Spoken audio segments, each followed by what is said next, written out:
सभापति और देवगाँ चिनिकल संघर्ष समिति आवाहक। आज का प्रेस वार्ता करवार उद्देश्य है देवगाँ चिनिकल आपन देखिए 1991 रु आरंभ होता 2014 बंद है।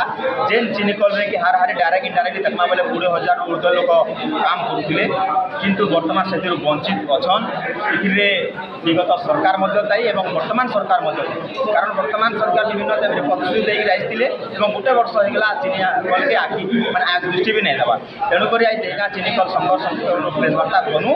प्रेस वार्ता करवार उद्देश्य है आगामी 17 तारीख दिन सरकारी दल गोटे चाषी समावेश करवार जाऊन से मुख्यमंत्री उपमुख्यमंत्री कृषि मंत्री प्रशासन समस्ते रे।